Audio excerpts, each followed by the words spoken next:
congratulate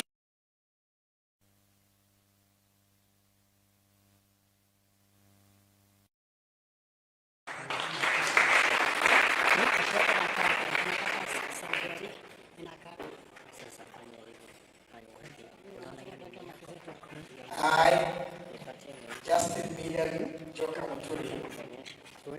have been appointed as Commissioner of the People's Restorative Justice Commission, do swear that I will be true and faithful to the best of my ability and power in the execution of the trust committed to my charge in the service of the people of Kenya, in the People's Restorative Justice Commission. I pledge to uphold the principles of justice, equity, and transparency, and to act with integrity, impartiality, and independence. I shall place the interests of the people of Kenya above personal or political gain, and ensure that every voice is heard, particularly those from the young, the elderly, the underprivileged, and historically silenced. I will safeguard the truth, protect human dignity, and uphold the mandates of this commission with courage and honesty. In all my actions, I will be guided by our shared humanity and accountable to the people of the Republic of Kenya and the law. So help me God.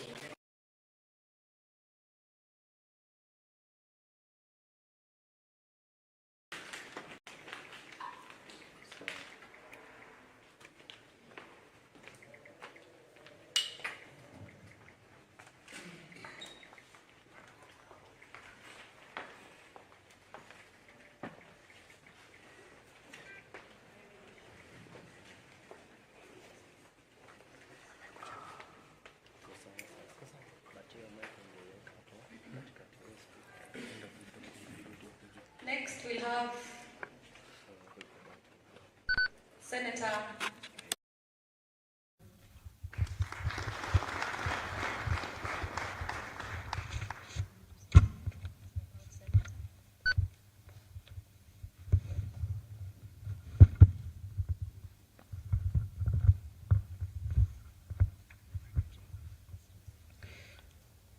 I, Daniel Kitonga Manzo, having been appointed as a Commissioner of the People's Restoration Justice Commission, do affirm and swear that I will be true and faithful to the best of my ability and power in the execution of the trust committed to my charge in the service of the people of Kenya, in the People's Restoration Justice Commission.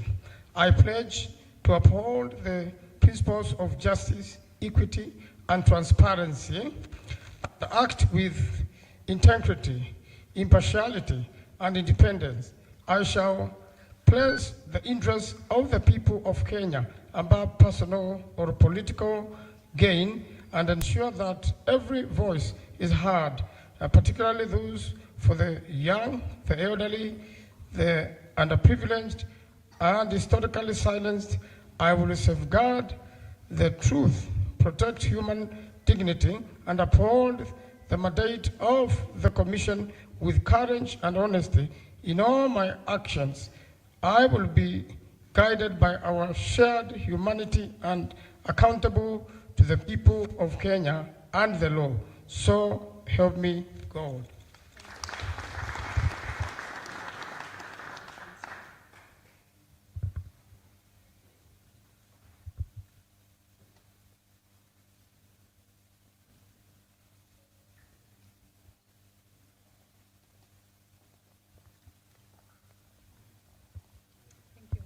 Congratulations. Next, we have Dr. Fred Ogola.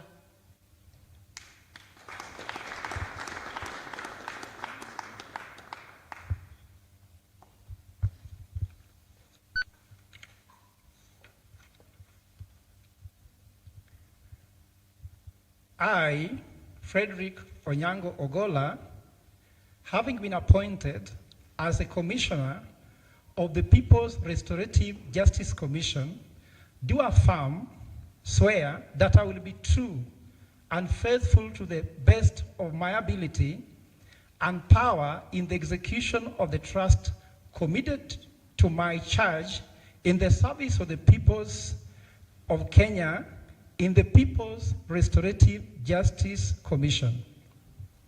I pledge to uphold the principles of justice, equity, and transparency, and act with integrity, impartiality, and independence.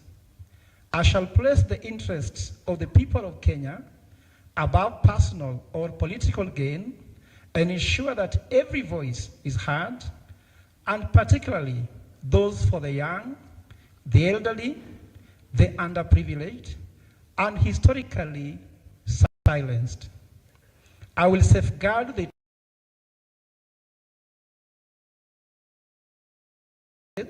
of this commission with courage and honesty, and all my actions I will be guided by our shared humanity.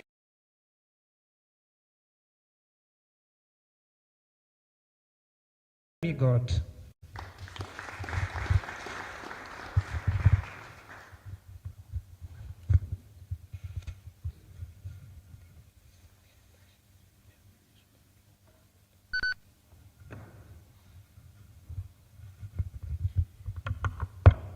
Finally, we have Asha Bashir.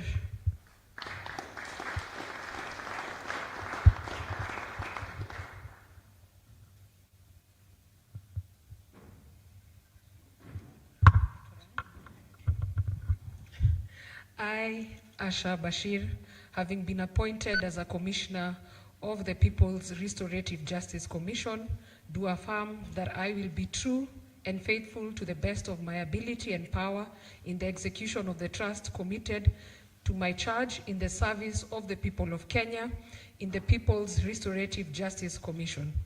I pledge to uphold the principles of justice, equity, and transparency, and act with integrity, impartiality, and independence. I shall place the interests of the people of Kenya above personal or political gain and ensure that every voice is heard, particularly those for the young, the elderly, and the underprivileged and historically silenced. I will safeguard the truth, protect human dignity, and uphold the mandate of this commission with courage and honesty in all my actions. I will be guided by our shared humanity and accountable to the people of Kenya and the law.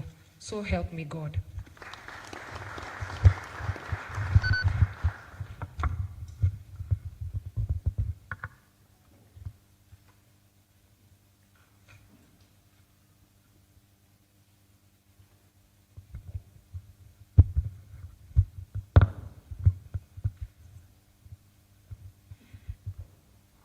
I thank you all. I congratulate you on your on the position and the mandate you have, and allow me to call back our moderator, Mr. Philip Kisia. Thank you very much.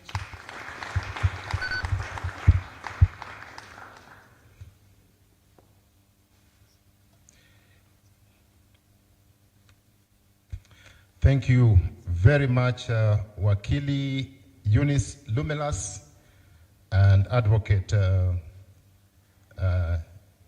Njiru. Now, with your permission, allow me to call back Wakili to come and give you the legal basis, because some of you think that this is just a ceremony where we've met and it holds no water. It is actually anchored in our constitution. So, Wakili.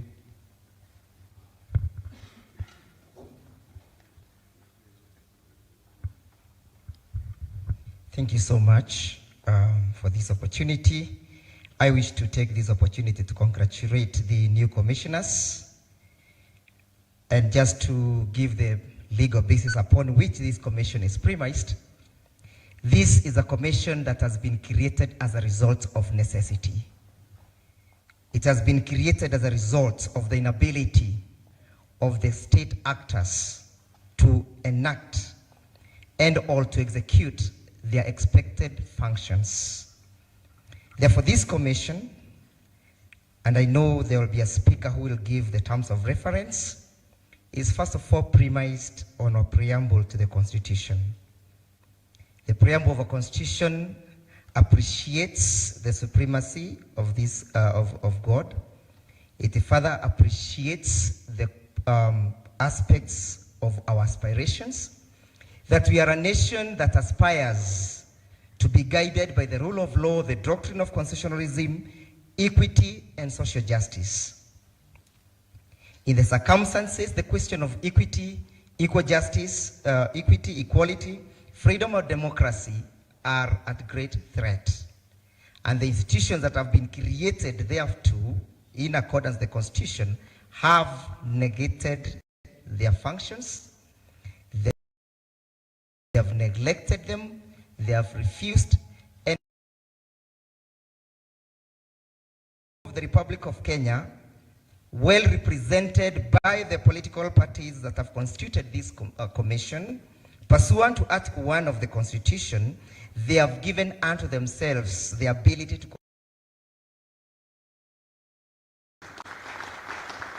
And Article 10 of our Constitution, which lays down the values and the principles of the governance, among them the value of social justice, the value of equity, the value of respect for human rights, the value of sustainable development, and most importantly, the value of a democracy. This commission seeks to appreciate and is premised on the on those particular values.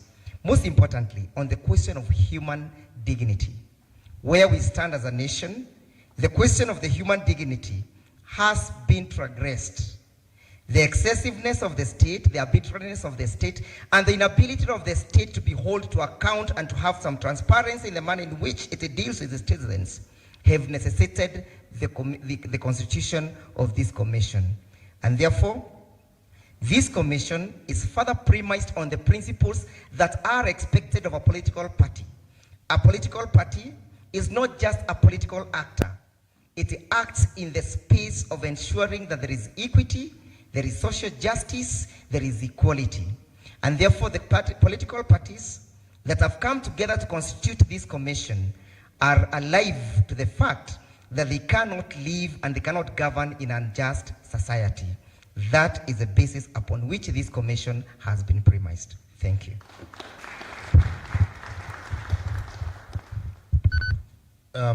Thank you very much, Joaquin. Now that we are properly constituted with our commission, once again,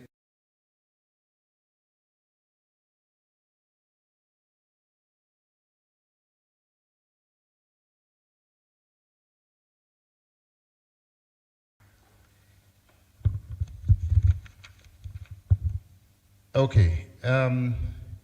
Now, before we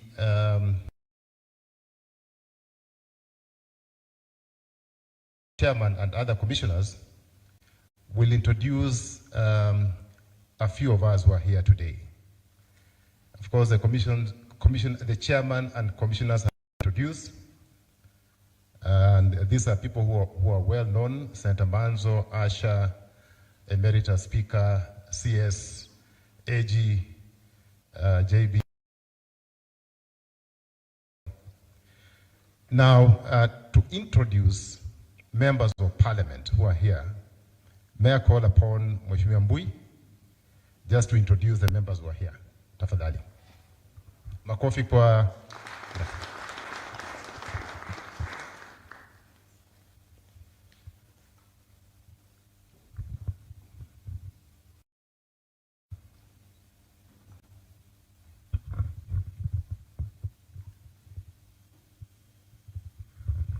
Thank you very much, Dr. Philip Kisia. Let me begin by also congratulating the commissioners, chair, and your team. And I want to confirm that I'll be coming before you myself. I'm a victim of police brutality. In 2017, for those who don't know, in 2017, my leg was broken. I still walk with a pin from my knee all the way to my ankle on my left leg. And that was just because I attended a demonstration under Article 37 of our Constitution. Up to today, no single apology has been given to me. Of course, no compensation. And the person who shot me is still probably employed and enjoying the gains, the benefits of being in office. And I think those are some of the problems that Kenyans are going through. So I'll be coming before you to present my case. But I've been told to introduce the members of parliament who are here. I can see 2 members that are here. I've been told to just mention their names, but with all due respect, because there are only 2, I request that they just come up here and say their names. Honorable Mawade, Honorable Mule, for a minute, please.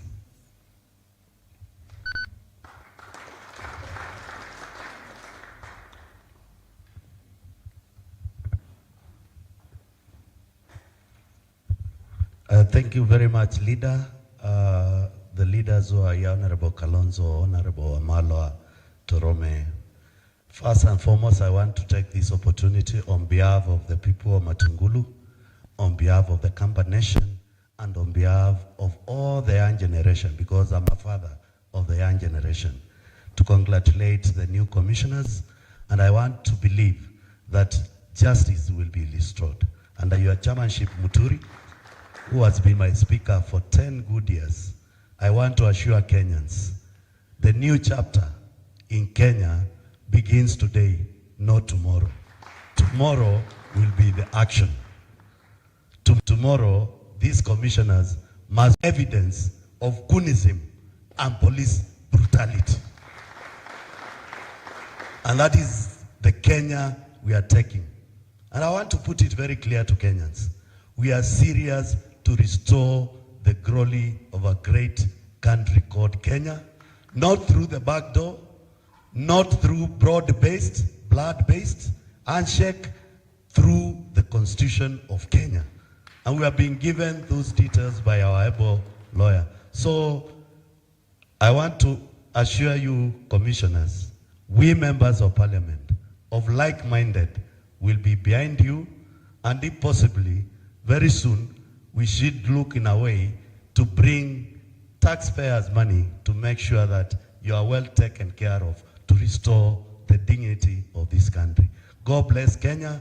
God bless the Gen Z. We meet tomorrow. We are not relenting. We are not going back. We are going to lay the flowers and respect those who lost their lives. I want to tell the government, it is not a story. It is not a hearsay. Tomorrow is a D-Day to commemorate our Gen Zs in Kenya. Thank you very much. God bless you.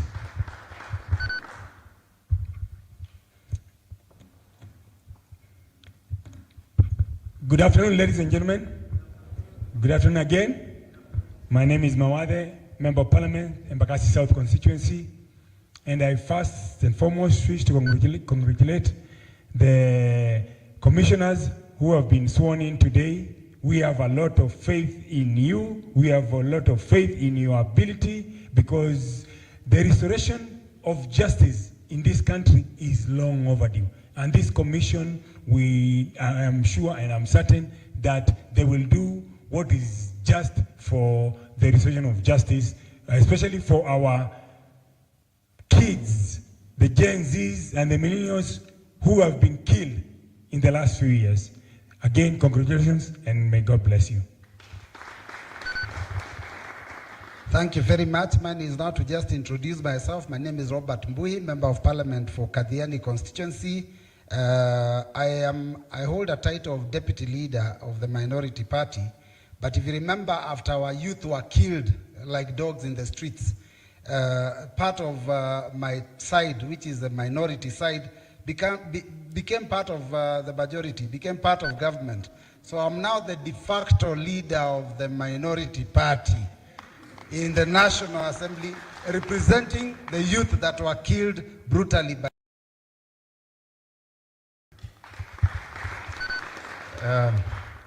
Thank you very much, ladies and gentlemen.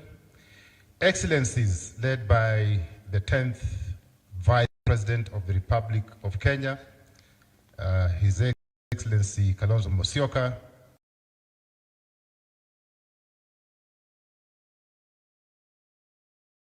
CS Eugene Wamalwa, Chairman, my friend Thorome,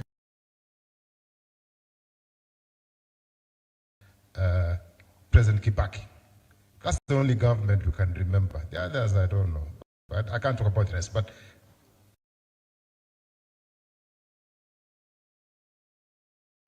he was a PS. I think, no, he was a PS during Uhuru's time. But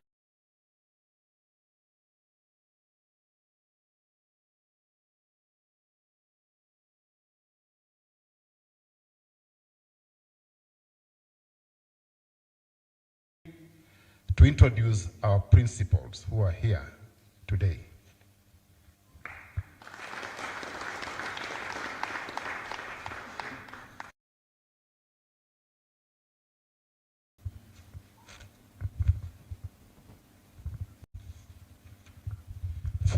Thank you very much, the moderator, my friend Philip Kisia.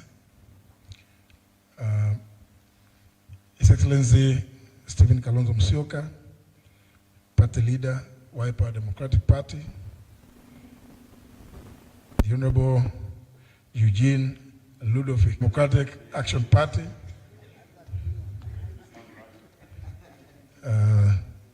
my good friend, the chairman of the Jubilee Party, Mr. Saitoti Thorome, honorable members of parliament here present, the great lady who administered the oath, Eunice Lumalas, assisted by Council Degwanjiru. Ladies and gentlemen, good afternoon. My colleagues in the United Opposition sat and agreed that there's too much trauma that has happened, too many atrocities that have been committed, that we explore ways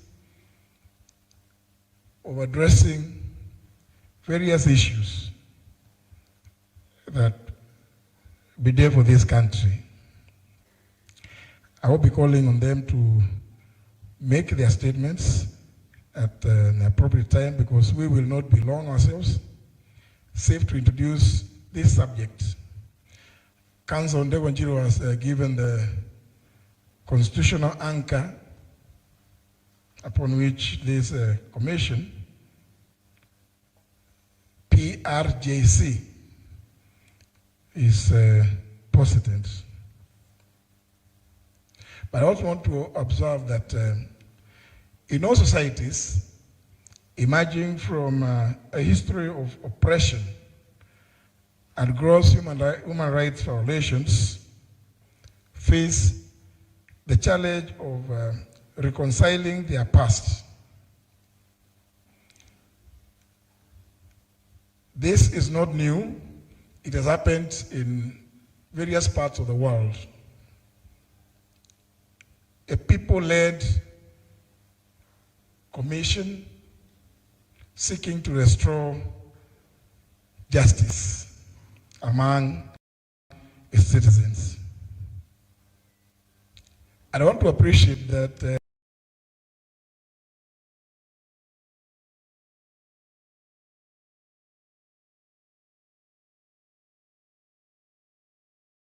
here in Kenya, we've had some numerous attempts to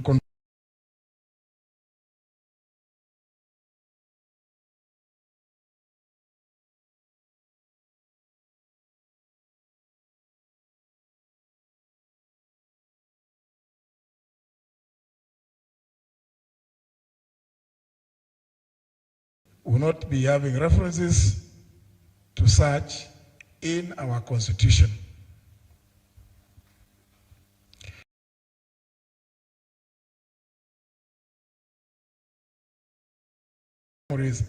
About the events of the last few weeks, this month indeed, last week, the week before. Is it possible for the parents, relatives, and friends of those that were brazenly gunned down by policemen to accept and move on. The various efforts that we've seen, including prosecutions, are done in such a way that you can tell from the start that they are designed to flop, leaving families and communities with long-lasting bitterness. Indeed, you leave families, communities, neighbors traumatized. We are all quite aware that after the madness of 2007-2008, post-election violence, there was born the Truth, Justice and Reconciliation Commission. It was anchored on an act of parliament. But I don't know whether my two friends, Honorable Robert Mbui and Honorable Mule, would remember that actually during the 11th Parliament, government moved an amendment to the TJRC Act, which for all intents and purposes made that TJRC report nearly unenforceable against anybody, known or indeed against government. Yet, during the TJRC report, it has documented various historical injustices committed to individuals, families, communities. So, the trauma persists. So we've asked ourselves the question, for how long shall this continue? Yet, we have an acclaimed constitution that's so robust in its provisions in the Bill of Rights, which is chapter 4. How are those victims, their relatives, friends, and communities to receive justice? How are we to restore justice to those people, to those communities? It's for that reason that proceeding on the authority, as explained by Council Dewanjiro, we've taken it upon ourselves and the leadership, and we want to invite Kenyans to appreciate that the authority granted to us is derived from Article 1 of the Constitution.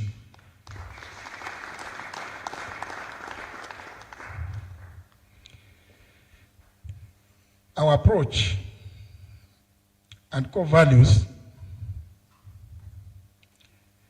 will adopt a restorative justice framework rooted in the African values of Ubuntu.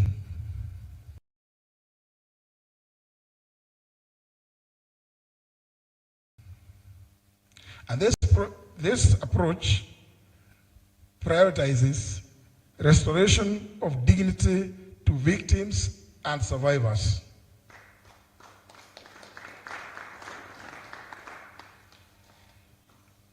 The approach also aims to rebuild individuals, families, and communities, and indeed the nation. For we can talk about economic growth, But what does it mean to the mother whose child was taken more than a year ago without trace and has not received any answer as to whether the son is alive or dead? You can have the SGR, you can extend it to wherever, even the DRC. But that mother, that father, that brother, that sister will still remain with pain. This approach aims at trying to rebuild those families and communities, and in the process, build a more caring nation.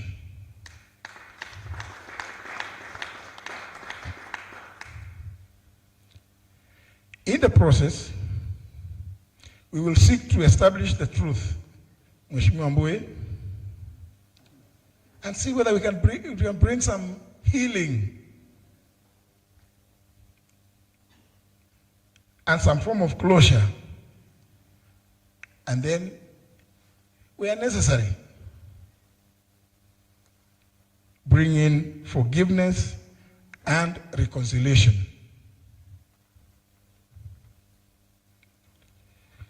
We also aim through this commission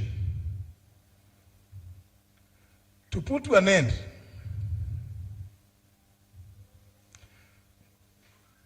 this impunity that we have witnessed in this country by embracing the principle of never again.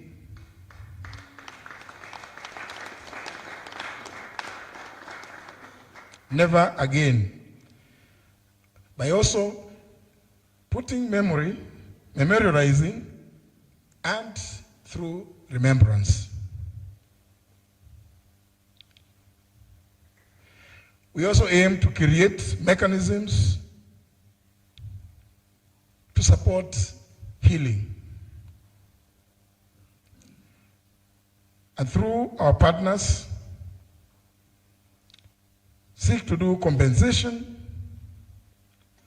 and restoration for victims, survivors, and communities.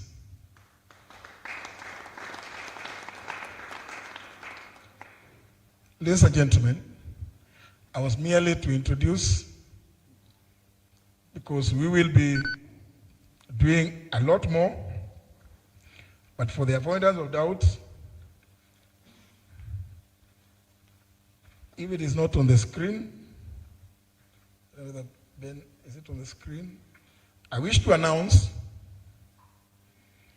since we intend to hit the road running, that we've set up a website for ease of engagement with the public, through which we will receive petitions, representations, and other material, whether anonymously or otherwise.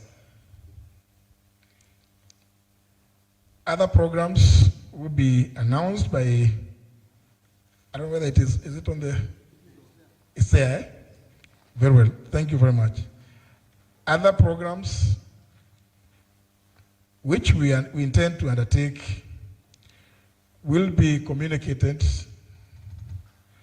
by the other colleagues with whom we've taken the oath of office, because we intend to hit the stage running. So that was merely to give you the approach that we intend to use. There will be, you'll be given staff relating to how we intend to address the culture of impunity, how we intend to carry out investigations, and preserve evidence. There will be measures which will be interim, and I wish to assure Kenyans that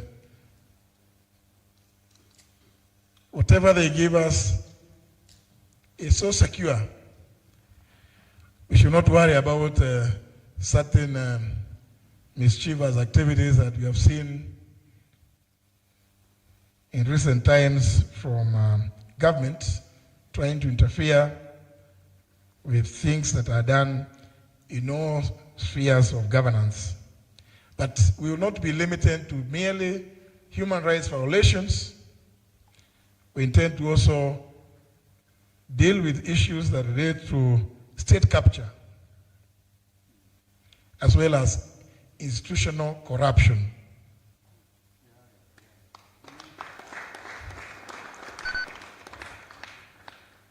And I just want to give some small example here as I sit, that in the 8th Parliament, some effort was made, led by the Honorable Musikari Kombo. Of course, when, as you all know, Kanu was whitewashed, that report, which had what we used to call the list of shame. When Kanu was whitewashed by NAC in the elections of 2002, the efforts led by the Honorable Musikari Kombo gave rise to two very key pieces of legislation that are still in force today in Kenya, but very, very sparingly used. One, of course, we know because we have the EACC, they always pretend to be doing this or the other. But there's a key governance legislation that came out of that effort.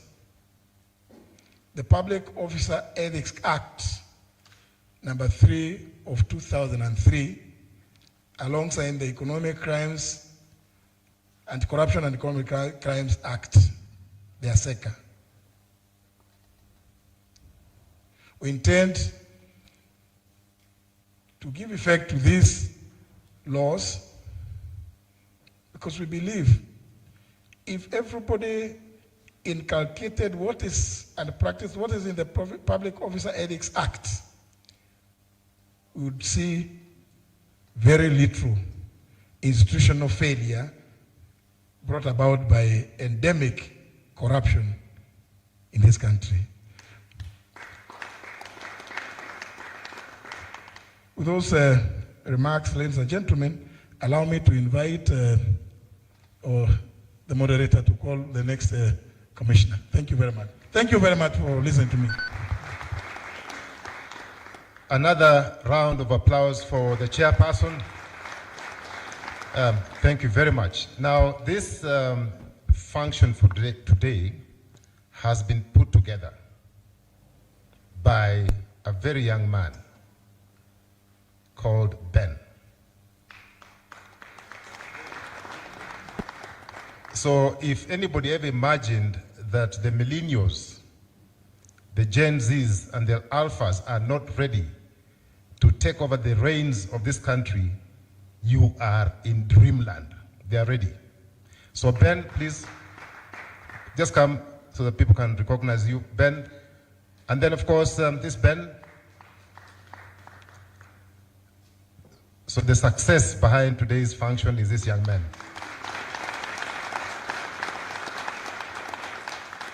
And of course, he received guidance from the back office. I know I've caught you unawares, but it's important that people know. Just stand up from wherever you are. I know you don't want to be seen, but just stand up and wave. Just stand and wave. You can even cover your face, but stand and wave. We recognize you. So there was a team behind this young man who have put this function together. So thank you, Ben. We appreciate you, and God bless you.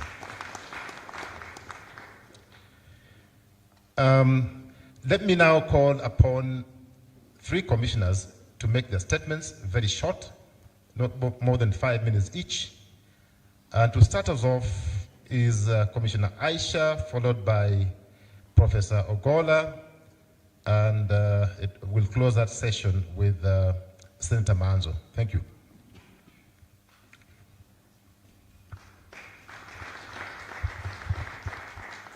Good afternoon.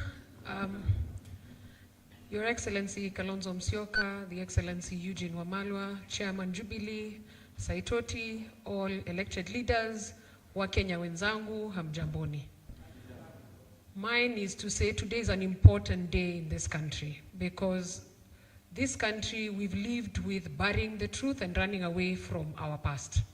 Since independence, we've faced a lot of challenges, massacres, police brutality, corruption, a lot of pain, but we ran away because we want to move on and we want to assume that every time we will create a solution, the solution has never come.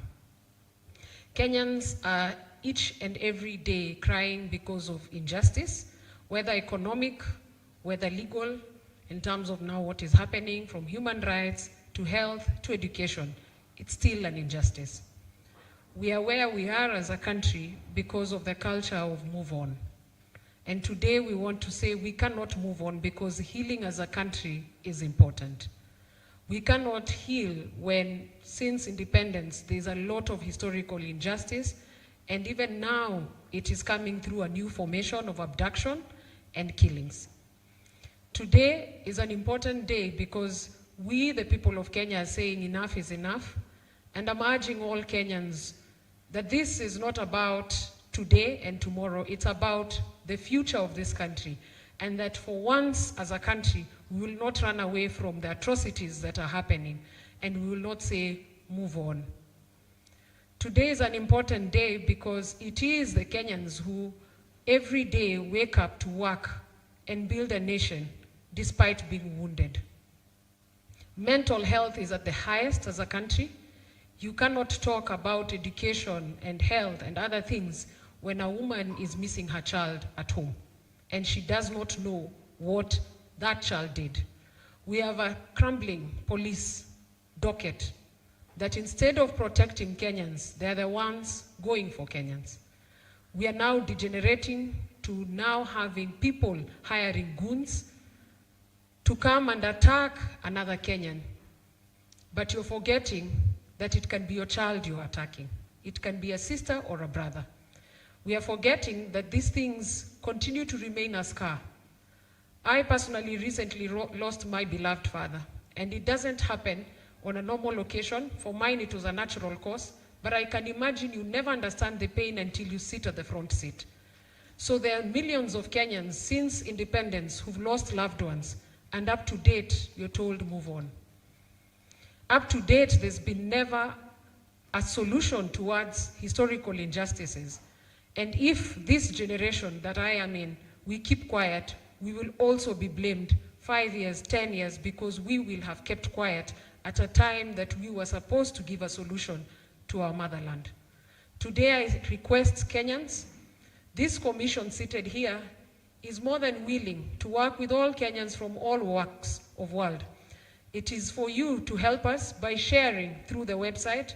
Soon the chairman will announce more other platforms so that you can share videos, you can share petitions to enable us work.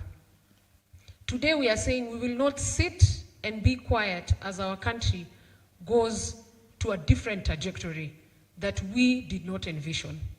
We want a country where we are not suffering from mental health. We want a country where equality is there. And we want a country that no one is above the law. Because if you commit a crime, that is where there is judiciary. We also pray that institutions will not be caught up with corruption, intimidation, and that we will not have a corrupt judiciary, a corrupt police force, and other institutions that are key in this country.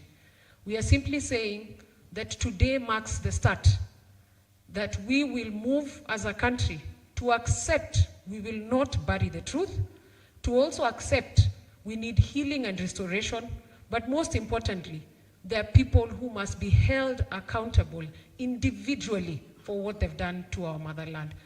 Because Kenya is me and you. Today, I want to say that it marks the beginning of a journey that as a country, we must not relent and we must not accept to continue the way we have been by covering what has been happening. Generations have come and gone. It is time for this generation to say enough is enough. We will not only investigate historical injustices, but even the current. But it is the people of Kenya who will share that information to enable us continue as a commission and work towards restoration and building a prosperous motherland that we call Kenya. Kenya ni home, asanteni sana.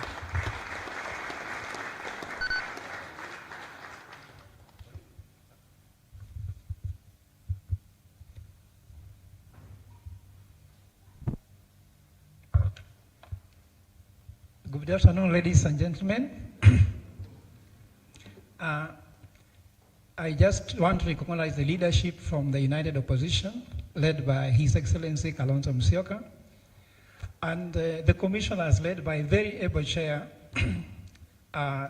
Honorable Justin Muturi. I want to say that there is no better day than this in Kenya.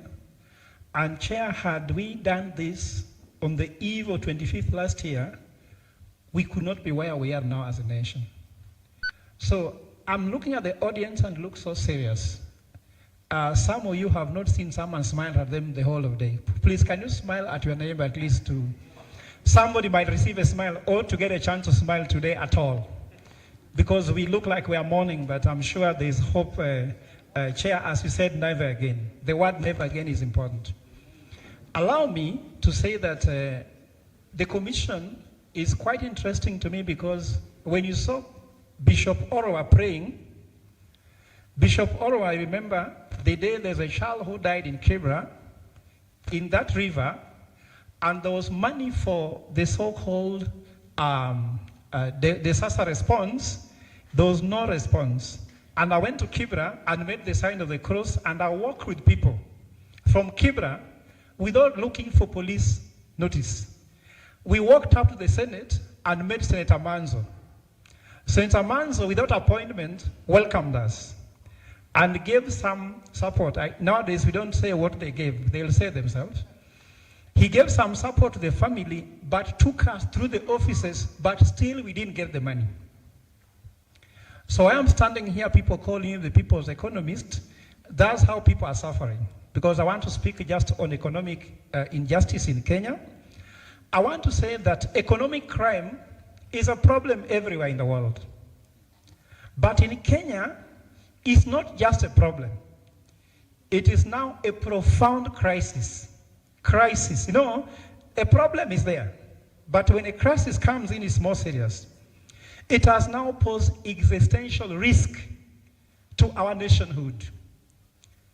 It is systematically diverting vital resources that should be used to bring good life to people, education and health. But not only that, it's also being used, economic crime is being to subs. Imagine someone takes money from you, then uses the money to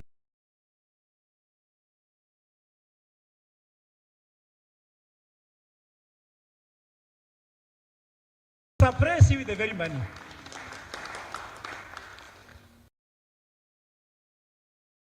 When I hear my brother John Buddy, that he's an expert, and he has increased budget,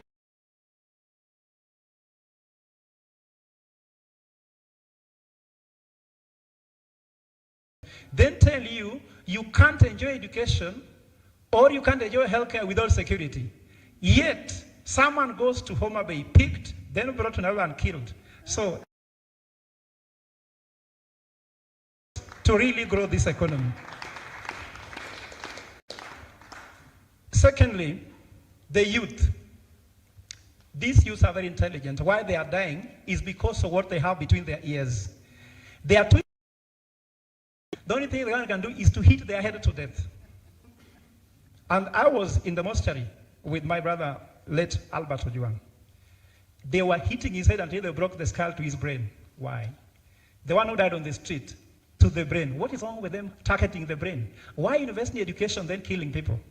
So these are what I call economic crimes. And what I'm trying to say is that I want a dream of a world when youth will be so free that they can survive without someone's support. Because what's happened in Kenya, you must know somebody or worship somebody to become somebody. I'm sure young people, you can't accept this. I remember when I grew up, when I was in St. Mary's Hill at some point, when I came to the village, I went to say hi to my uncle who was high ranking. Then he told me, I am a son of nobody, so I can't talk to him because he's a son of somebody. So for us young people, I'm not very young, but I think I'm youngful or youthful. They say when you know nobody, you are a son of nobody, you know nobody, so you become nobody. This is what they want in Kenya, and I'm having the leadership of the chair. We will try to fight that. The economic crimes have made it difficult for the business community to do business because you have to know somebody and sing them. You have to sing them unless you become professionally handicapped. If you look at the guys singing the current administration, they are very intelligent. But if they don't sing the current administration, their professionalism is useless. I'm sure we don't want to have that world. And our country is slowly gliding into hopelessness. Gen Z says, the fear is gone. You heard that, ladies and gentlemen? Dignity, human rights, constitutionalism, and the rights is what is. Only one who has nothing to lose loses fear. A rich man cannot sleep outside a house on the street because they have something to lose. So after being ripped off your all economic benefits, ripped off dignity, ripped off lives, what do you fear? You fear nothing. So when you hear young people saying the fear is gone, means we've taken everything from them. And that's why we need to restore. So the People's Restorative Justice Commission is here to restore hope. With time, we shall give you reason to hope again. The worst thing to be without is hope. Without hope, who can wake up? Tell me, if you don't have whether you can wake up. You have no hope there's be, even there's this meeting. Well, how would you come here if there's no hope? So we want to ensure that victims will receive long-term support through a dedicated restorative justice fund. I was making a joke with my brother, Danson Manzo. When now MPs go to parliament and MPs are here, they want all kinds of funds. But funds to support people like Ojwang, they want it to be in donation. That must change under this leadership. Serious economic crimes, looting, sabotage, and state capture will be investigated and be prosecuted under the leadership of this commission. Recovered assets will support victims and rebuild our economy. We will also have to ensure we memorize these struggles so future generations to come will know the cost of injustice and vow what our chair says, never again. We'll even ask the public to take an oath, probably, that never again. Everyone might have to take this oath, chair, as you said in our meetings, never again. We will make economic crimes so painful, but not profitable like it is now. And I go back again to my brother, expert, John Buddy, who says that he's proposing a way on which if you steal money from Kenya, you can invest the money in Kenya. Making theft profitable.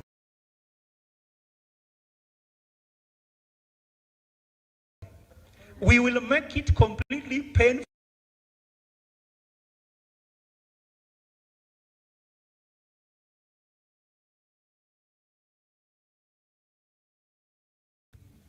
That's what we want to bring across. So that of John Buddy, we call it in economics, wisdom of fools, because used to steal from him, then give him back. That's the only fool thing that we call it thoughtless experts. I'm about to finish, so don't be bored. Reforms. Truth and justice is finally underway, fellow Kenyans. The commission wants to take Kenya back to Kenyans because at the moment, Kenya is not in the hands of Kenyans. You don't feel that you are in your country. We have a dream that the Kenyan media will be full of conversations inviting people to come and see Kenyan miracle. We talk about the Singapore miracle. We don't have a miracle? You mean Jesus never came to Kenya? Or maybe there's no Muhammad here? Pastor Orwa has prayed, isn't it? Do you mean God did not come when he prayed? Sheikh has prayed, God didn't come. We want people to talk about Kenyan miracle, not Kenyans discussing about the Singapore miracle.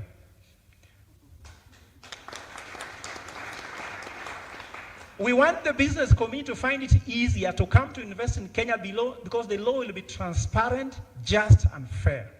The taxation system must be good, fair. We'll enjoy participating in their professionalism. I can tell you a story. I was a professor in Strathmore for 12 years, and when I said that the bottom-up economic model will bring down Kenya, the president said that if I continue being in Strathmore, he's not the president. And he's the president, I'm not in Strathmore now. A professional voice is suppressed. When you speak like a professional, they call you a politician or an activist. In the US, professors speak in Harvard and they're respected. In Kenya, an economist has to keep quiet. And I'm sure, Chair, if you talk to the people you work with, you tell them, can you come to the commission and present? They say, yeah, I don't want to be seen. And these are professionals. Our Wakili Eunice, many people could have not accepted to take this oath because they don't want to do their professional work for fear of being abducted or maybe just being suppressed. So youths will get back the urge to work in their country, to holiday in their country, and to retire here instead of kazi maju. Ladies and gentlemen, Kenya has everything it gets. We have to be truthful and honest with each other. We have to bring justice, and we have to ensure that every child born today, when you see your child being born, you must see hope on their faces because they'll be secured. They'll be under leadership where you don't have to look back and forth, so that there's no calling on WhatsApp, no signals. Just call with your number and speak freely the way telephones came. Once more, let me just acknowledge that we even have a lady who has come all the way from Kilifi, Chair, because he saw this thing, I don't know how she saw it, that she's called Mama Delila, because she believes that justice for Coast Province, land, they have even have a land minister who cannot do the work because they fear the system. So for us, we want you to decide, do you want to work for the system? Working for the system means working how they are working. Or do you want to work on the system? Working on the system means improving a little bit what is happening, isn't it? But for us,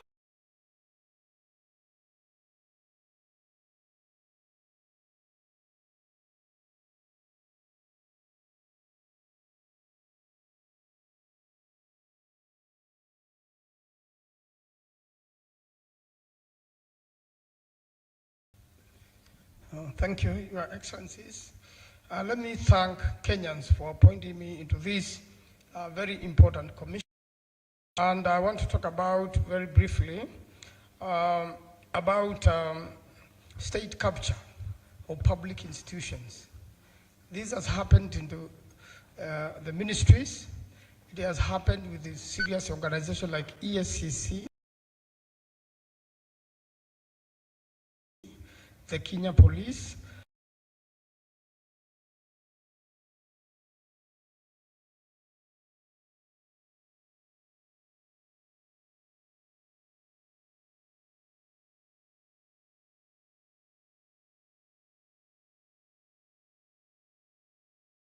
it has also happened in the court,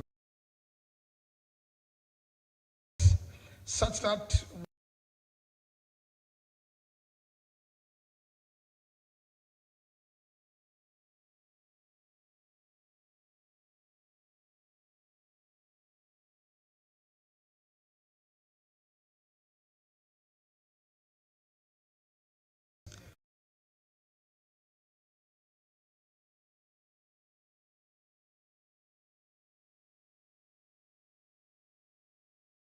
know who killed Rex Masai, why he was killed,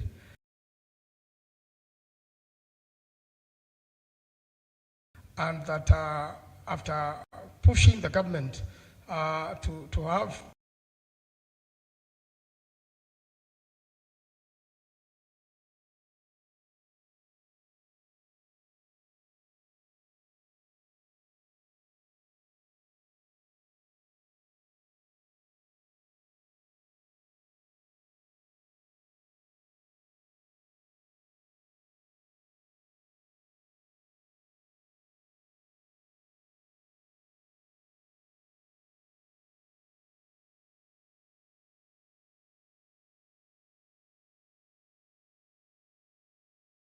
many years to ever, get the culprits face the law.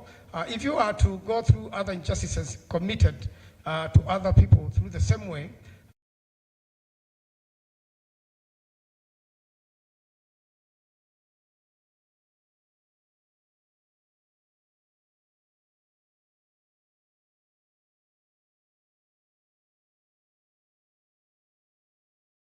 a captured office can utilize it if it finds viable.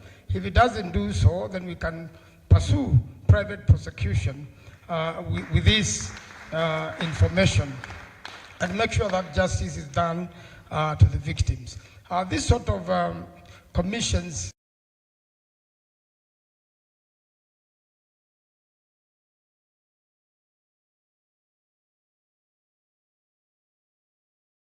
in Rwanda and in many parts of the country, if you look it through the Google. And to deal with this, we really want to make sure that we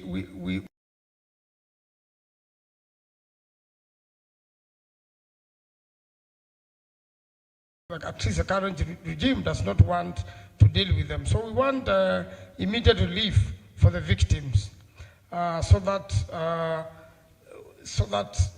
relief is not negotiable.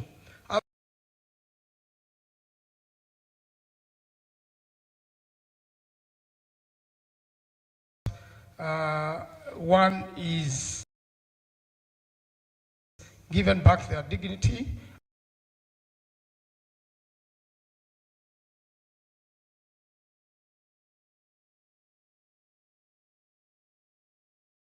and they are compensated.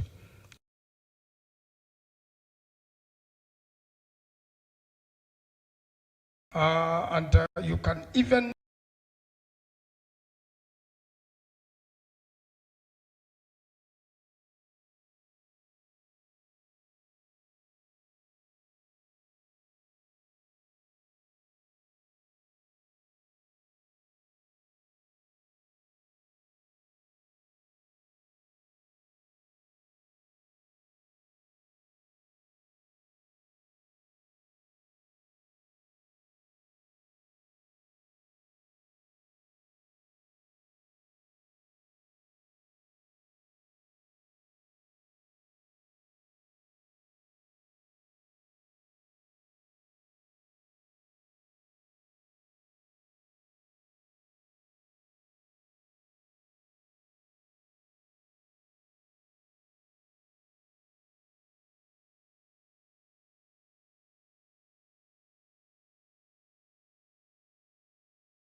doing other things, I happened to see the registry.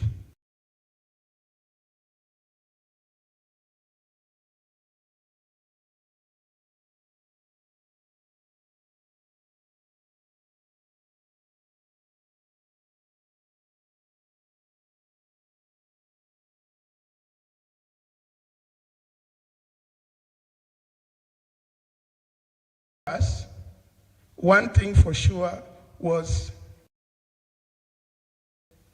kulikuwa na kitu fani.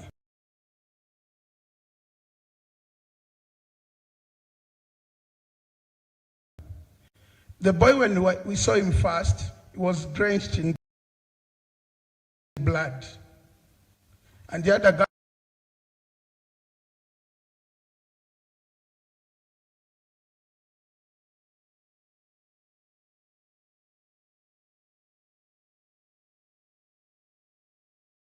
and even the clothes had been cleaned, the blood was cleaned up.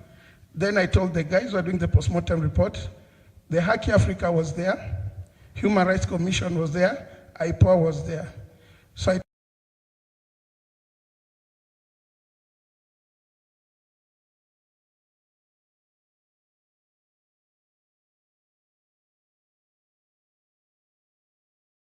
So the postmortem was done, and it was truly established that the boy died from gunshot wounds inflicted by a police officer within Kitengela under the.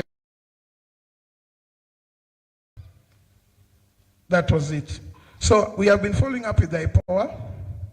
The IPOA took the report from me, they wrote a statement from me, but from then until now, not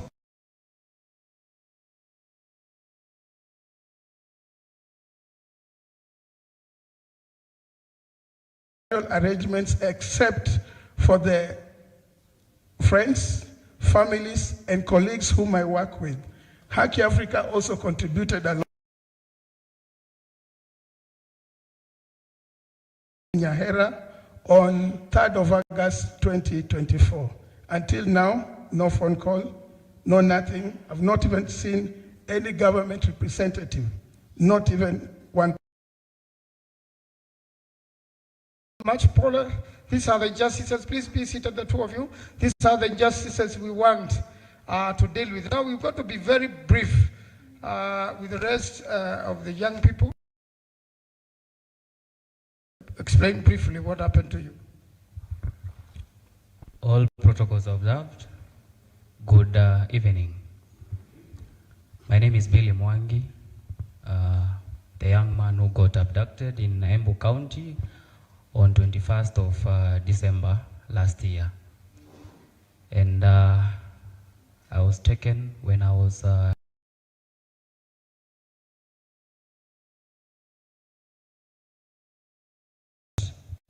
and taken to a place that I don't know, where I was receiving beatings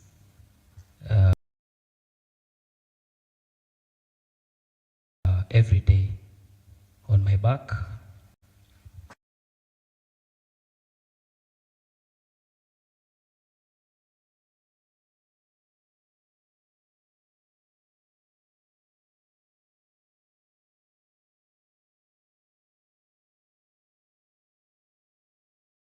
Given little food that kind of intoxicated to tamper with your normal thinking. But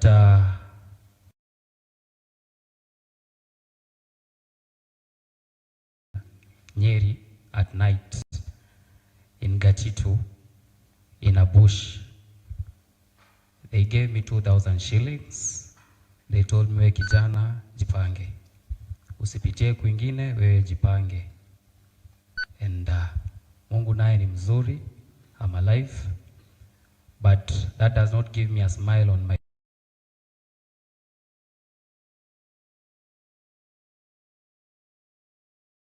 Kina Shakir and others having their son and daughters killed. And I hope please, the next government that we will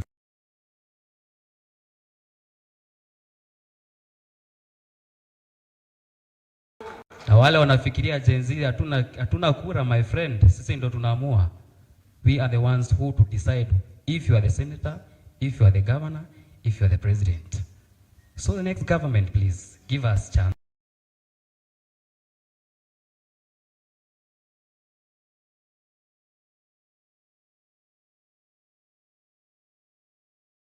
Best condolences to the family affected, and I hope they be compensated.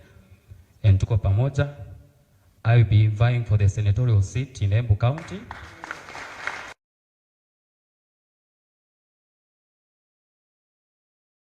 Hata kama wengine wanasema sitapata, my friend, the God who brought me back alive is the one who will give me that win. Asante sana, all the best in your campaigns, and we have over 100 cases similar to Billy Mwangi's. Yeah. Nitatumia lugha ya kitaifa. Kwa majina naitwa Aslam Longton, the Kitengela 3. Sisi ndio wale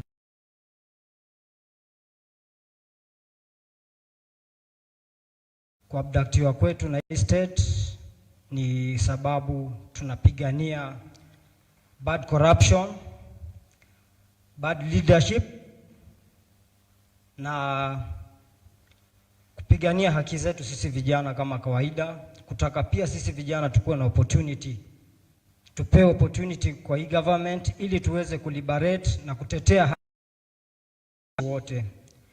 So kwa hayo tulichukuliwa 32 days, mimi na ndugu yangu Jamil Longton pale Kitengela. 32 very so painful kwangu na familia yangu. At that 32 days sikuwa nimerealize pia Bob Njagi alikuwa ameabductiwa. That 32 days effort mingi sana kwa hii government ya Kasongo. Sikuamini wale wenye walikuja kuniabduct na kunitolea more guns. Nilikuwa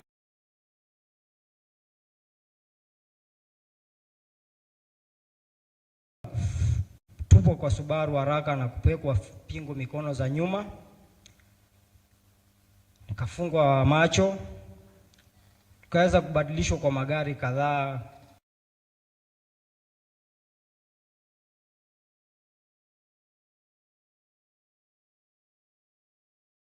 Yoyote anafaa kuwekwa, sababu pale mahali mateso kwa ya unyama hali ya juu, number 1.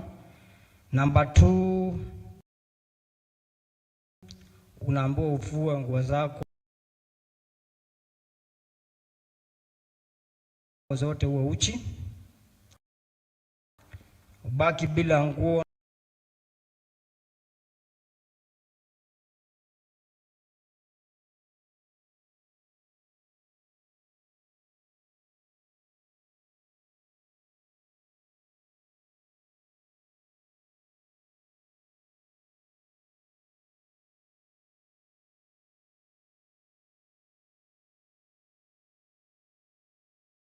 Sema people power, tunasema higher power. People power? People power? Who are the people?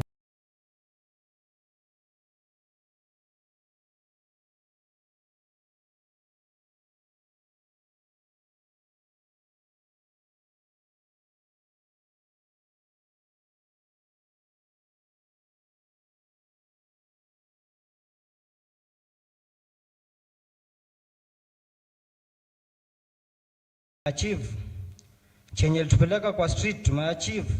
Youth wamepata jobs, tuko na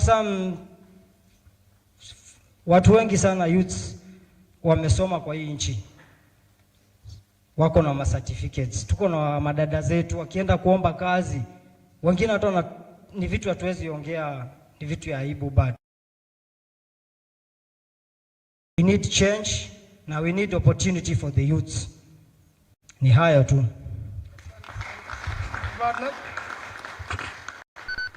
Poleni.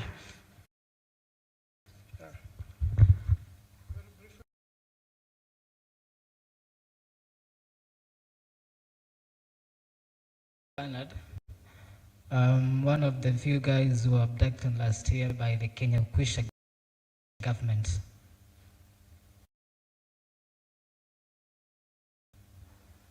My story and that of Billy and the rest of my colleagues is the same, because we were abducted by the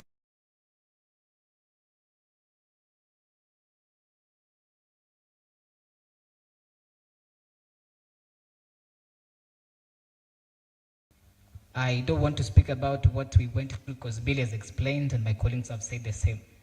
Beatings, you are stripped naked, you are given food once in a while, you are questioned, you are asked why Kali. In fact, they told me that their mandate there was to protect the presidency, you know, under whatever circumstance.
Rex Masai, who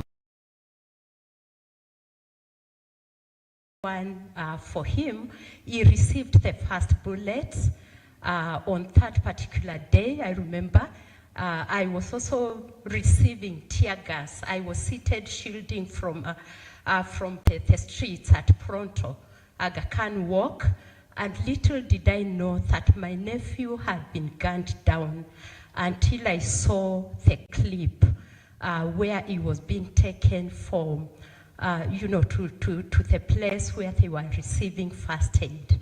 And so, with all humility, I decided I had not thought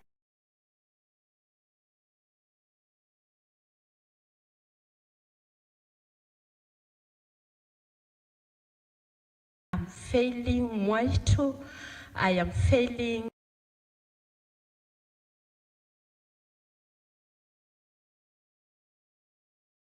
Gillian, I am failing Rex, and she rests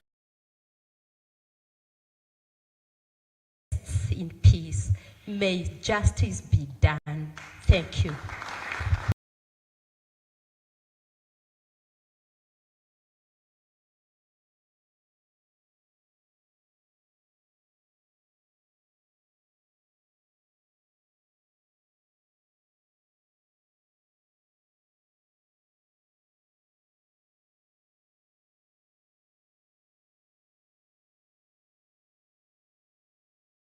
I hand over the mic to our chairman. I just want to say two things as I sit. Dr. Stephen Kalonzo Musyoka, I know you're a very religious man. You are very forgiving because I've worked with you.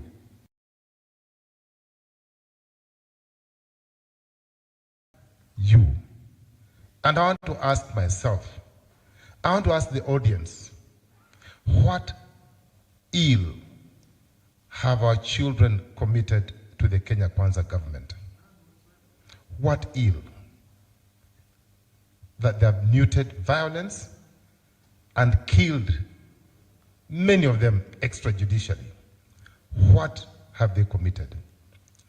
And having said that, I know the Bible says that we forgive. Should we forgive a murderer?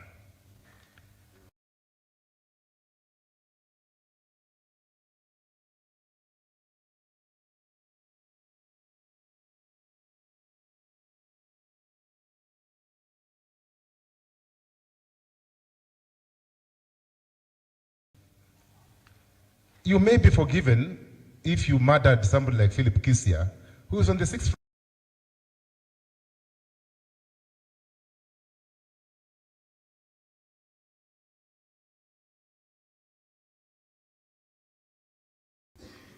The same president never mentioned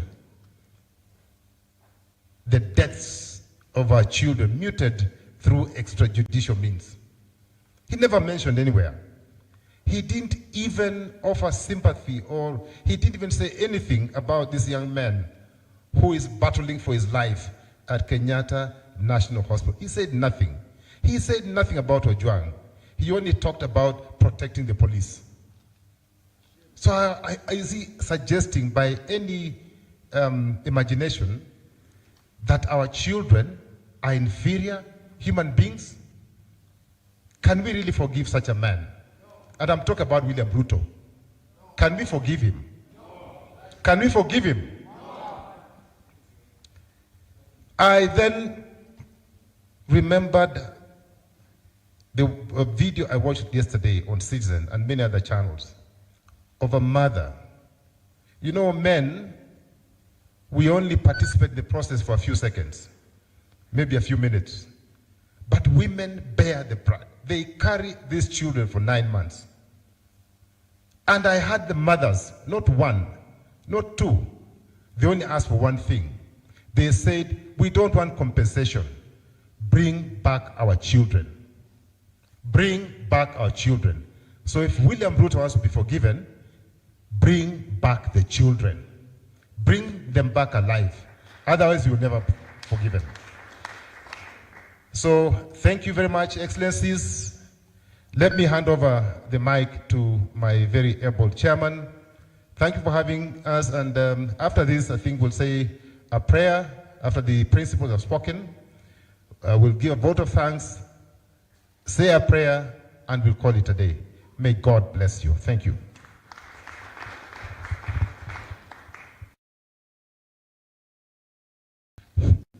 Thank you very much, the programmer, Mr. Philip Kisia. And thank you very much, the parents of the young man that was shot in Kitengela, for giving us your story. Thank you very much, Bob and Billy and the company, and to Rex. It is this kind of stories that have pricked the consciences of many right-thinking Kenyans. I believe to others, and I think what Philip has just said is a demonstration that there are others who think lives of innocent young Kenyans don't matter. Indeed, I think as Professor Ogola did explain about the economic area, I'm sure you saw just last week again a CS at the DG Health announcing very casually to Kenyans that drugs worthy over 90 billion shillings have expired in the stores, in KEMSA stores. But the most interesting bit was they're actually requesting for 600 million shillings to destroy that. And guess what? So that some other people can do some further procurement. Yet health is a devolved function. I thought this is a kind of thing that should have made all our governors be on the streets with all of us tomorrow while commemorating the June 25th, but also for them to say, this is economic sabotage. You are killing our people. There's no medicine in hospitals, and drugs have expired. Were they over 90 billion? It's very interesting that it's announced so casually that, that's the same way we are treating the lives of young Kenyans which we are taking away every day. But I want to assure you, because we are sure that we are fully grounded both on the Constitution and the law. Bob and team, where we have material, we will make the determination on prosecutions, because we do not actually need the permission of the DPP to initiate private prosecutions. And they just have to go and check, it is provided for them even to take over. And at 157 clause 6 paragraph B, they have to seek the authority of the person who initiated the prosecution. So, have faith. And we have a team of dedicated lawyers who will undertake those private prosecutions in appropriate cases, because we must also restore dignity to our people. Lest I breach the rules of admission here, allow me, ladies and gentlemen, to invite my good friend, my elder brother, His Excellency Dr. Stephen Kalonzo Musyoka, to come up here and make a statement.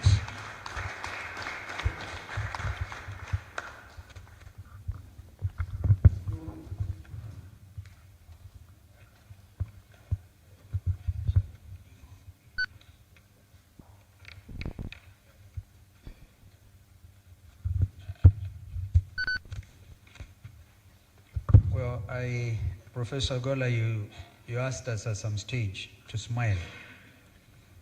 And you obviously found it was not easy. Matters before us today are so heavy that we should be forgiven for not smiling at each other. Be that as it may, before I make one or two remarks, I want to give apologies of our other colleagues who are not here, representing the united opposition. Although I see that the website is talking about loyal opposition. I don't know whether the Secretariat can do something about it, so we are all in sync. Bring your greetings from our sister, Mother Karua, who had to travel. I think we should give her a clap because we know she very well represented by our own Secretary General of People's Liberation Party, Asha Bashir. And we have, of course, our other friends, Mheshimiwa Fred Matiang'i. I spoke to him last night. He must have gotten a bit mixed up on the timings, and I know he was going to be with us today. And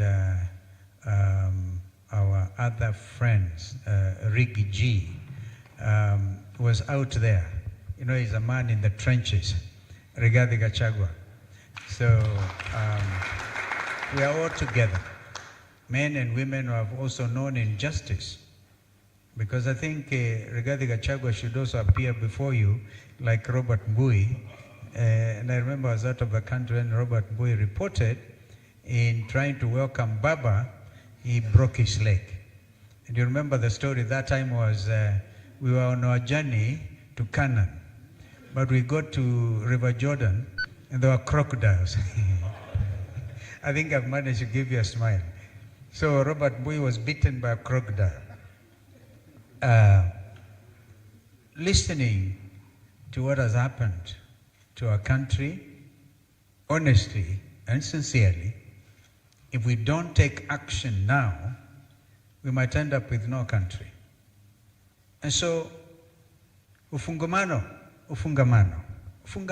you may not know, it's so historic. This Ufungamano who gave us the Constitution. Both men and women from the churches, from the civil society, were able to be bold enough. That's how we ended up getting rid of Article 2A of the Constitution. We amended the Constitution, create Article 2A, allowing for pluralism in our country, which is now under threat. And so it is to Ufungamano we have come today to tell William Ruto, you said we have no agenda. Well, we have one clear agenda today, and that is justice for Kenyans.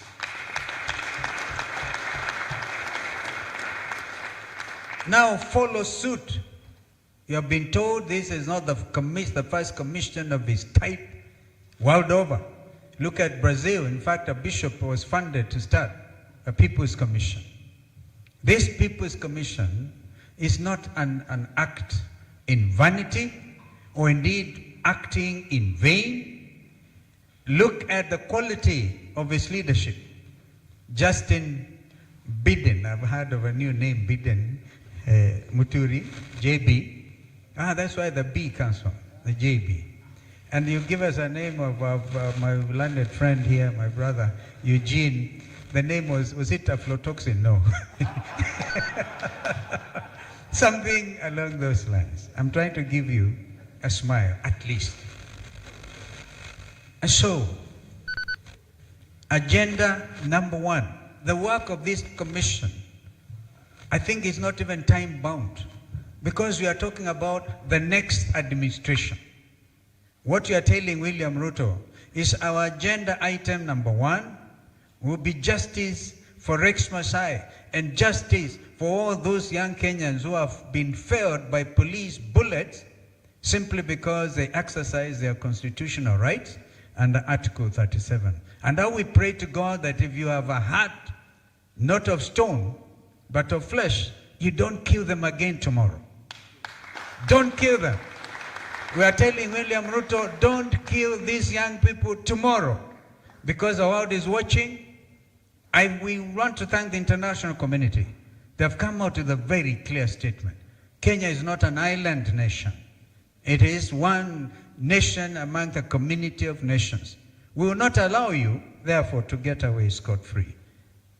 As we speak, at least by the time I got here, I had information that 4,500 goons were meeting in City Hall, preparing to go and murder and maim and kill the framers of Constitution 2010 and Article 1 on the sovereignty of the people.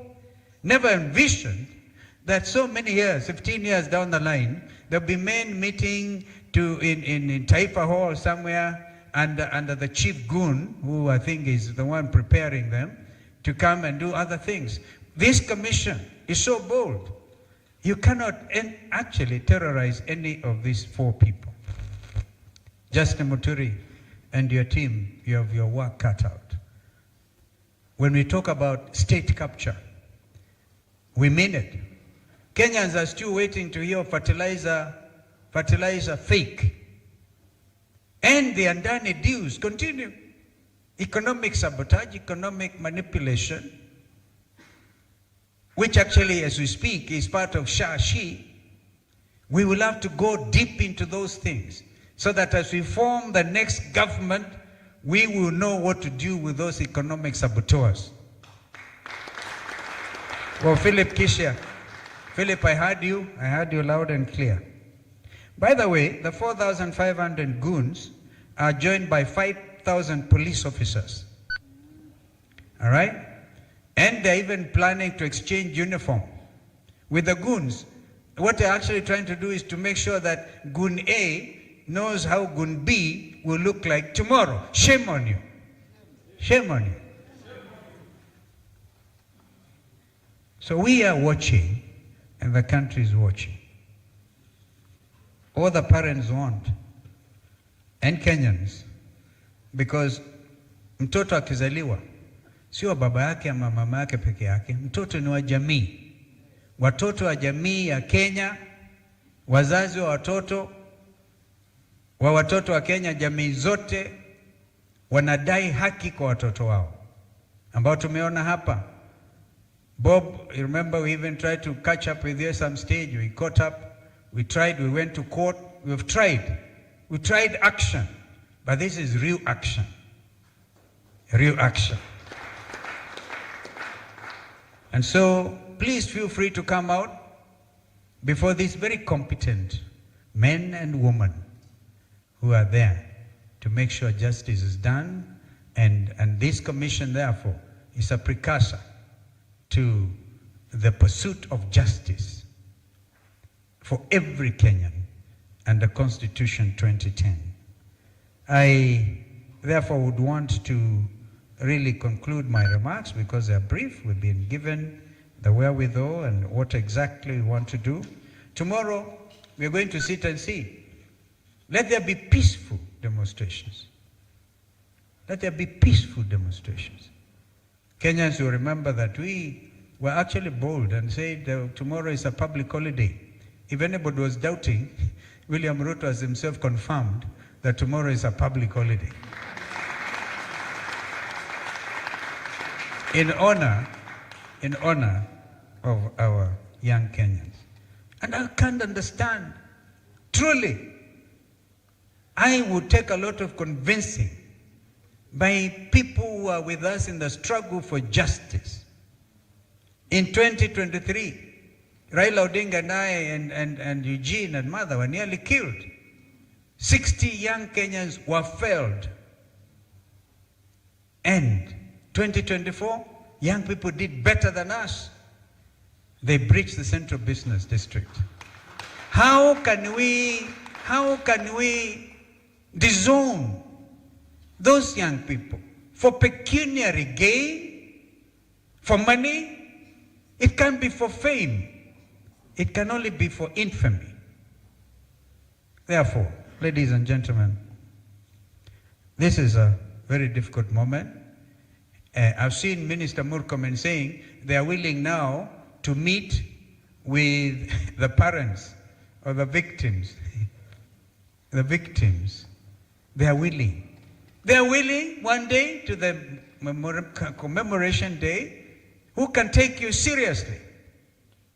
I think this commissioner will ensure that not only justice, but compensation. We demand compensation now for every victim. Compensation now, and it's not a favor. In fact, you should let the names come quickly before you, Justin, and your team. You should be the ones to administer. Who can trust these people? Who can trust them? The trust deficit is so enormous that nobody can trust them. They say, no, we are prepared to discuss, to listen to the parents. Where have you been?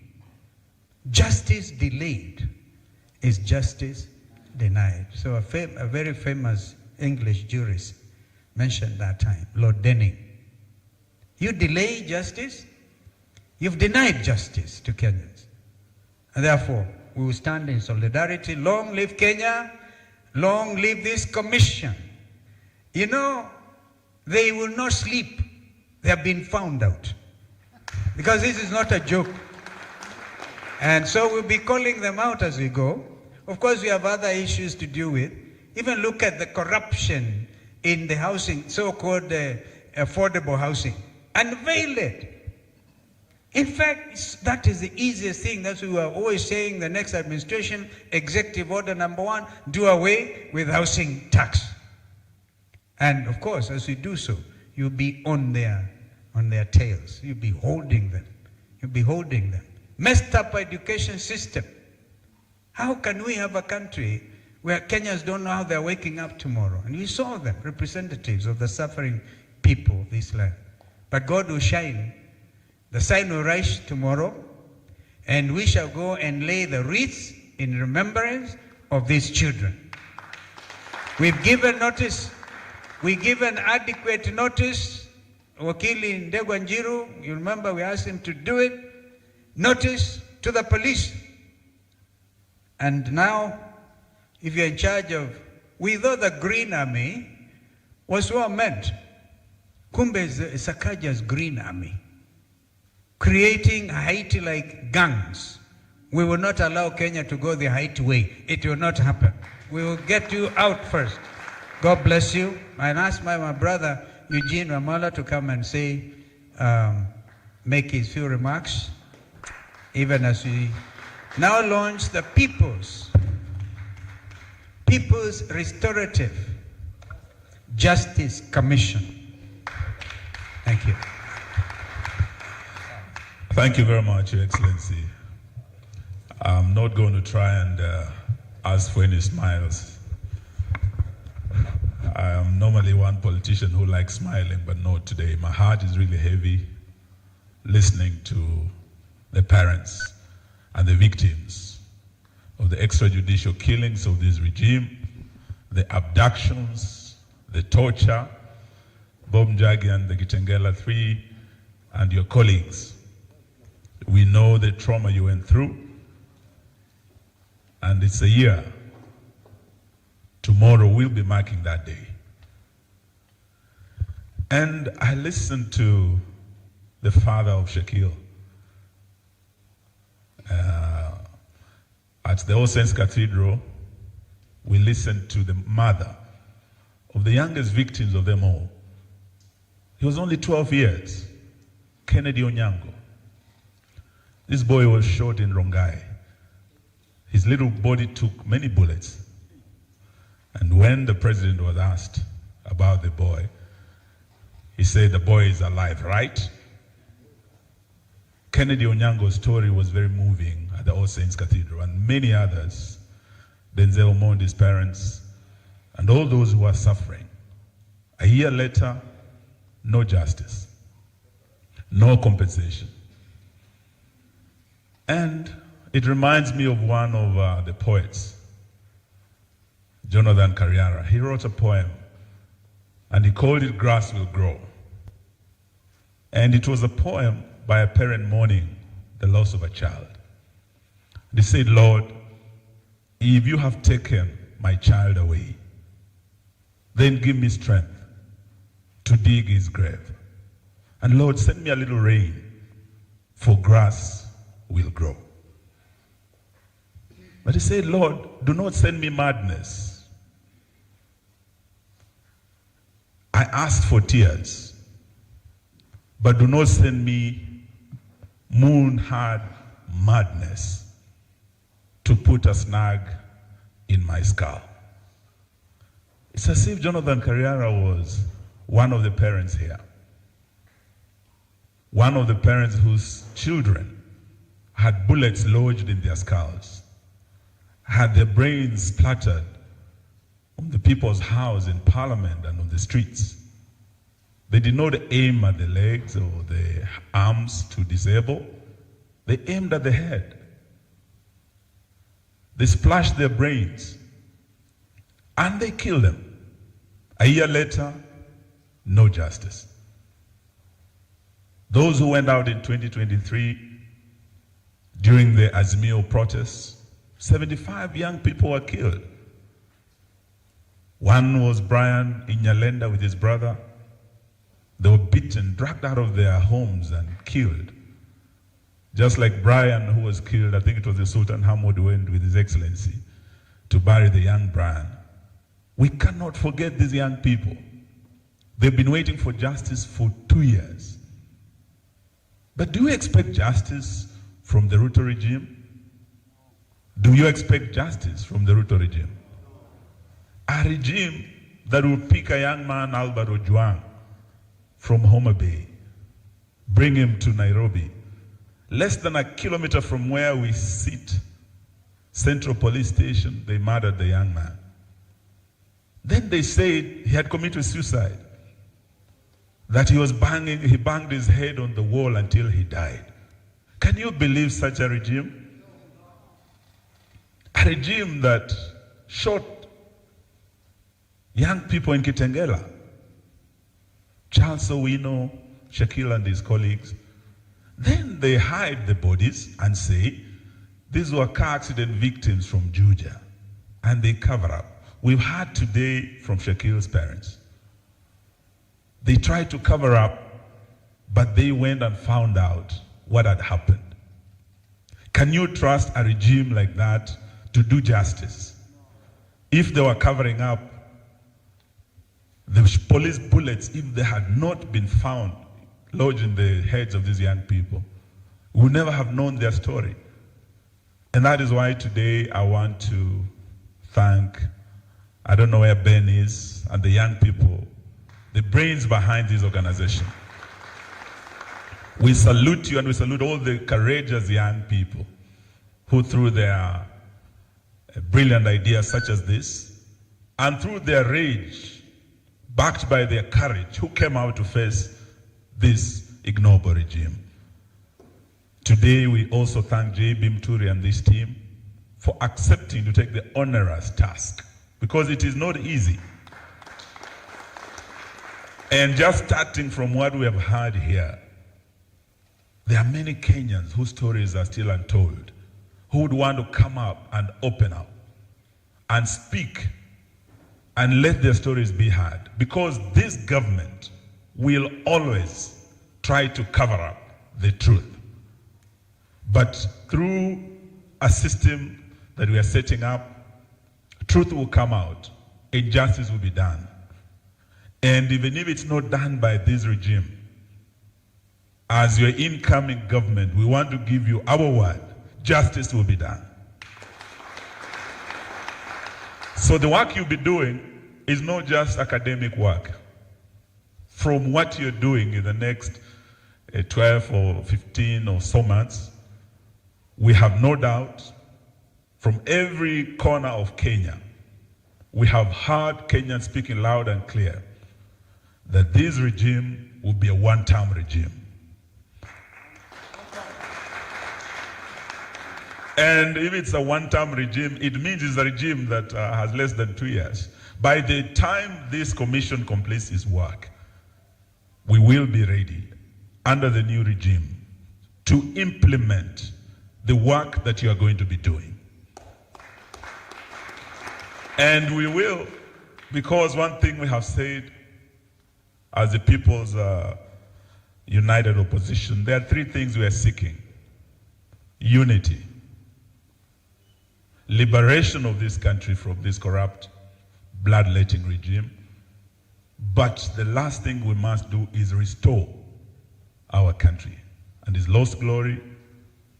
And the process of restoration starts with plans such as this, because justice cannot be done by this regime.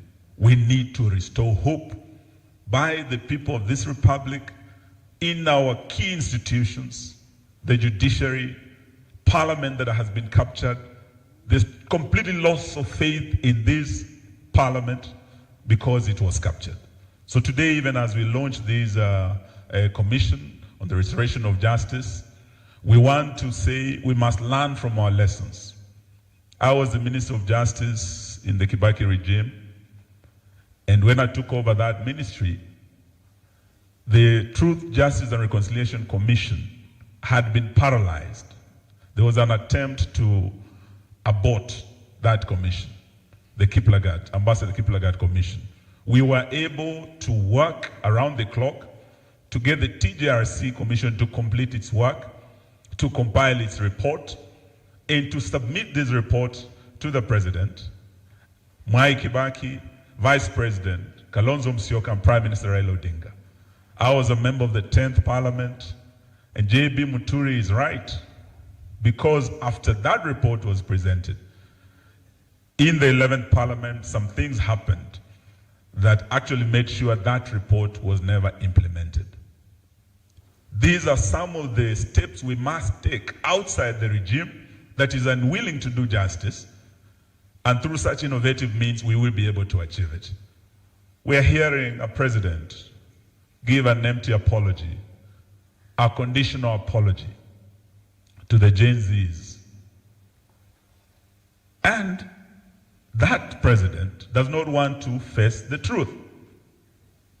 I've heard him today talk about peace and security and tell the police of Kenya he's 100% behind them. He has confidence in them.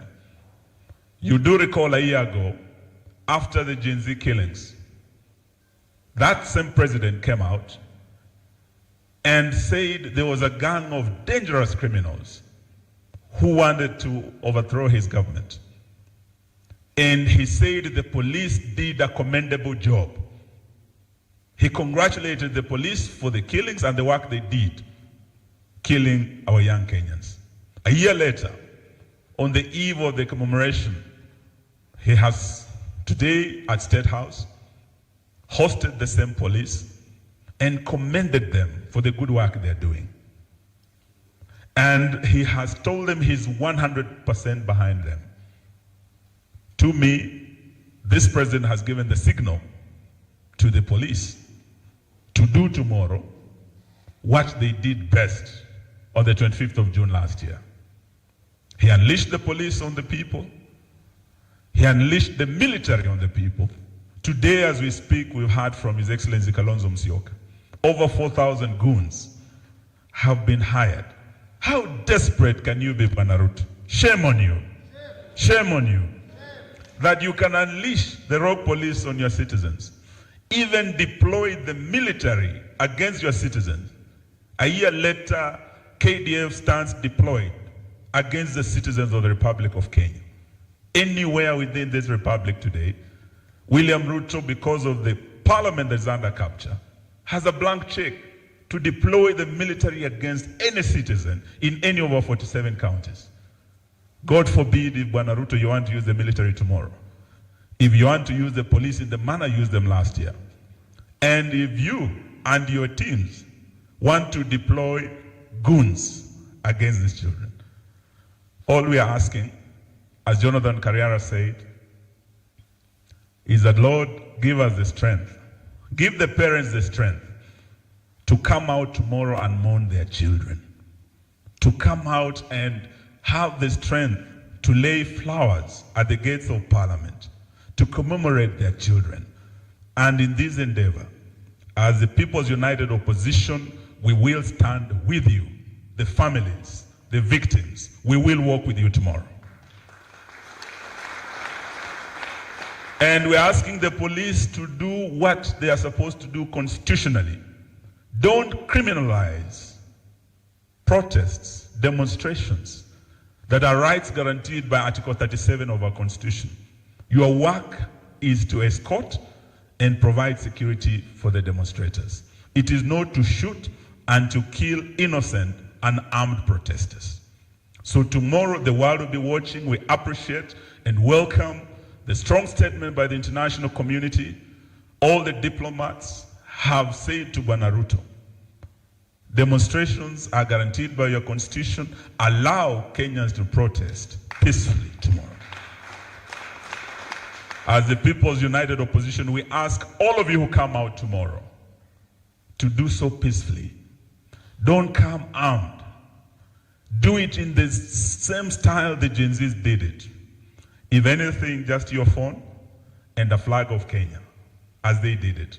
Anyone who comes out armed with any machetes, know that he's not one of us. He's one of the 4,000 goons, state-sponsored goons. And the people dealt with them last time. I'm sure you who has been given 500 shillings to come tomorrow to rough up the protesters, you will meet your fate. You will meet your fate. Let me not say more than that. I just want to thank you once more and to say congratulations, JB, and to say you are one of the victims. Your son was abducted. When you lead this commission, you are doing it on behalf of many parents who felt your pain, who felt your pinch. May we ensure that justice remains our shield and defender. And apart from Parliament, I had Bwana Musyoka say, at if you are in the United States and you said you are going to march on the White House, you would be arrested from your house and picked. And people are not allowed to demonstrate to the White House. I don't know which United States Murkomen went to school, I don't know. But if you're in Washington, you will know that even as we speak, there are demonstrations outside the White House. When Trump gave an order to strike Iran, there are many Kenyans who have marched on Washington from across the states who do not support the war, who want to see peace in the Middle East. Which White House are you talking about, Bwana Murkomen? There are people demonstrating outside the White House. This is the people's house. And so is our state house here. Even if you keep wasting time renovating, and that house does not belong to William Ruto. That house belongs to the people of Kenya. And if they choose to march there and lay flowers outside the gate, it is their house, they're entitled to do so. Stop this fear-mongering, Bwana Ruto, with your cronies. If we choose to go to the People's House Parliament tomorrow, as we shall, with Kalonzo Musyoka, with Bwana Matiang'i, with the Rigidik, and all those of you who wish to come and stand in solidarity, Bwana Mbui, you are our leader in that house. Come out and meet us and receive our flowers and receive the families who have the right to come and honor their heroes and commemorate with their children. May God bless us tomorrow as we march in solidarity with the Gen Zs. Thank you and God bless you.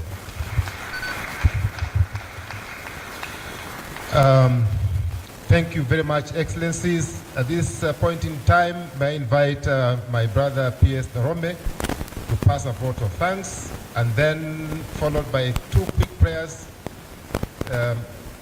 Tafadhali. And after that, we'll have a group photo of the victims, the chairman, the commission, and the political leaders.